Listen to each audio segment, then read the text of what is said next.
Hello, crafty friends, and welcome back for another day. Day 28 of 30 Days of Sketches. Today's sketch is by Lori Roach Ross, and I am creating another page for the gift album. So, here I'm showing you how I was making the hinge pages. So, the main page is that larger 5 by 8-ish size.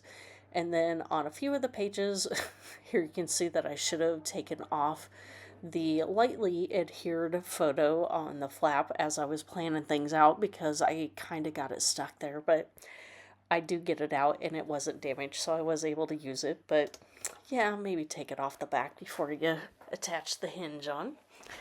And so in this sketch, she had what looks like a lot of mixed media. And so I go back to my heat embossing yet again.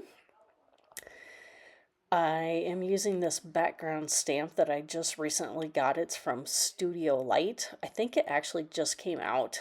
I don't know what it's called. If you want to know what it is, that I can give you the name or the number, so leave me a comment if you do want to know what it is. But I do know it's by Studio Light. And so I just kind of lightly tapped my embossing ink onto the stamp pad to kind of get this variated look on the back here. So I didn't really like how that was straight there at the bottom, but I do end up covering up most of it. And I do end up using a piece that I tested the stamp on and did my embossing because I wanted to look and see how the gold and red glitter embossing powder looked, if it was going to match okay with everything else that I had within the album here, and it did. So I do end up actually using that scratch piece of paper as well to add a little bit more what I want to call it, like a live edge or like a more organic edge. So there it is,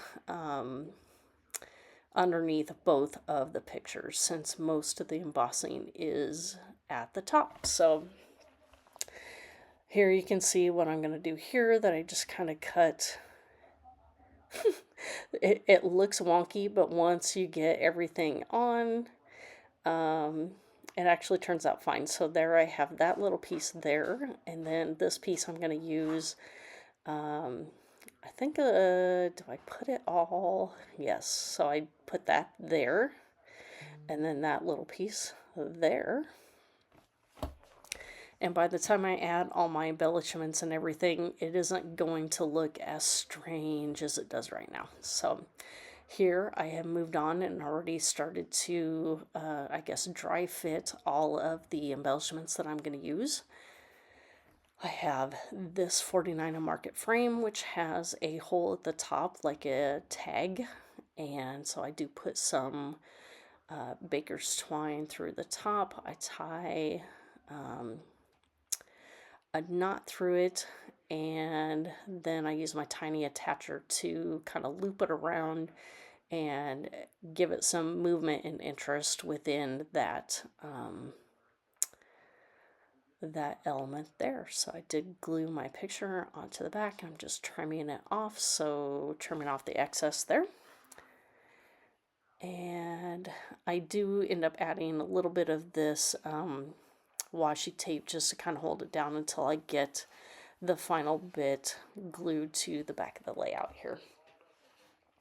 So here I am gluing on my extra bits of embossing, and now I'm going to get that picture attached to the flap. And now I'm going to move to the left side. Oh, no, not quite yet. So I do add this ticket here, and so that kind of covers up that weird edge of the embossing. And even now I kind of wish that I had moved some of that embossing down so it peeked out below that larger stamp, but I think I hadn't really decided what I was going to use to cover up all those strange edges. So in the end it works out. So getting some foam adhesive on the back of this circle.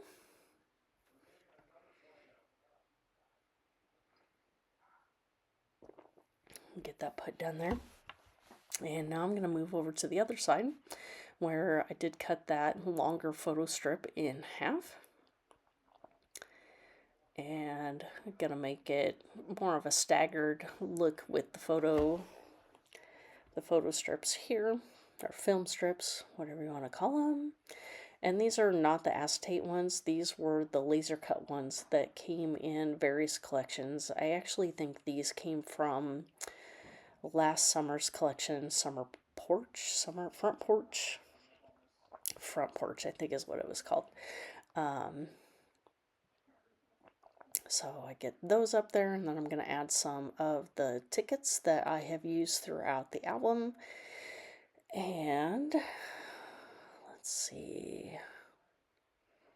So I think this might be one of my favorite pages in the entire album, just because of that heat embossing, the background stamp. I just love the look of that stamp, so you might see more of that coming up here soon in some layouts. I don't know. This was fun to work with, and we'll see what else I come up with on that stamp. So for me, it was a good purchase, and very versatile. So it's not really themey and can be used in several different ways. So there you go. If you have seen it, I highly recommend getting it. I purchased mine at my local scrapbook store, memorybound.com, which is here in Ankeny, Iowa. I don't live in Ankeny, but I live within 30 minutes of Ankeny, and I love going there. They do have an online shop, so go check them out if you haven't already. So let's see. I am adding more ticket bits all around here.